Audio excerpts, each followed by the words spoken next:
Hello guys, welcome and welcome to my kitchen channel. आज આપણે બનાવવાના છે સુપર ટેસ્ટી એવા રીંગણના પલેટા। જો તમે આ રીતે બનાવશો તો ખૂબ મજા પડી જશે, ક્રિસ્પી એવા અને સુપર ટેસ્ટી એવા લાગે છે। તો ચાલો આપણે રેસીપી સ્ટાર્ટ કરી લઈએ। અને જો તમે અમારી ચેનલ પર નવા હોય તો પ્લીઝ લાઈક એન્ડ સબસ્ક્રાઈબ કરવાનું બિલકુલ ભૂલતા નહીં। તો આપણે એક મોટી ડીશમાં આપણે 3 ચમચી ચણાનો લોટ એડ કરીશું, 1 મોટી ચમચી લાલ મરચું પાવડર, અડધી ચમચી હળદર, સ્વાદ અનુસાર 1 ચમચી મીઠું, 1 ચમચી ગરમ મસાલો પાવડર અને 1 ચમચી આમચૂર પાવડર જો હોય તો એડ કરવાનો। ત્યારબાદ તેમાં આપણે ધાણા એડ કરીશું। ધાણા આપણે સૂકા જ લેવાના છે, બિલકુલ પણ પલાળેલા લેવાના નથી, નહીં તો આપણો જે મિશ્રણ છે તે ભીનું થઈ જશે। તો હવે આપણે તેની સાઈડમાં મૂકીશું અને રીંગણ આ રીતેનું મોટું હોય રીંગણ તે લેવાનું છે, એકદમ નાના ડોટવાળું, જેમાં બિલકુલ પણ બિયા હોતા નથી। તો હવે આપણે રીંગણને ધોઈ અને આ રીતે આગળનો ભાગને કટ કરી લઈશું અને આ રીતે મીડિયમ એવી સ્લાઈસ આપણે કટ કરી લેવાની છે। તો તમે જોઈ શકો છો કે હું બહુ પાતળી નહીં, બહુ જાડી નહીં, એ રીતે હું મીડિયમ એવી સ્લાઈસ કટ કરી રહી છું। તો તમારે આ રીતે સ્લાઈસ કટ કરી લેવાની છે। જો તમારે જાડી જો તમને ગમતી હોય તો તમે આનાથી જાડી પણ કટ કરી શકો છો। તો તમે જોઈ શકો છો કે એકદમ સરસ એવા આપણે આ રીતે કટ કરી લીધા છે પલેટાને, બિલકુલ પણ બિયા વગરના।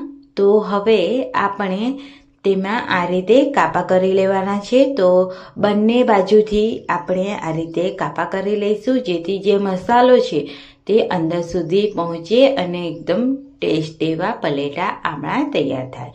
તો હવે જે આપણે મિશ્રણ બનાવ્યું હતું તેમાં પલેટાને આ રીતે કોટ કરી લેવાના છે। તો તમે જોઈ શકો છો કે મેં કોટ કરી લીધા છે બધા જ પલેટાને આ રીતે।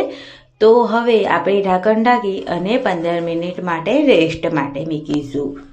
તો 15 મિનિટ થઈ ગઈ છે અને તમે જોઈ શકો છો પહેલાં કરતાં આપણા પલેટા છે તે એકદમ સરસ એવા દેખાઈ રહ્યા છે। તો મસાલો એકદમ અંદર સુધી પહોંચી ગયો છે।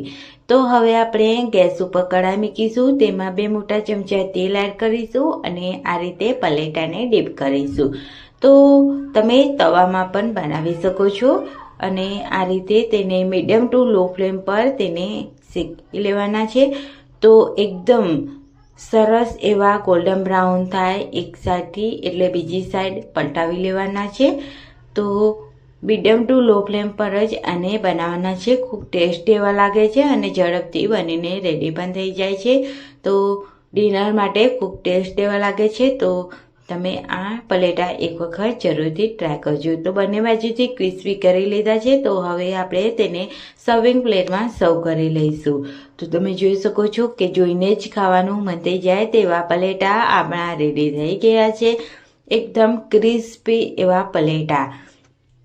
તો એક વખત જરૂરથી ટ્રાય કરજો અને મને કમેન્ટમાં જરૂરથી જણાવજો કે તમને આજની આ રેસીપી કેવી લાગે ફ્રેન્ડ્સ। તો આવી જ રેસીપી સાથે આવતા વિડીયોમાં મળીએ, ત્યાં સુધી બધાને બાય બાય।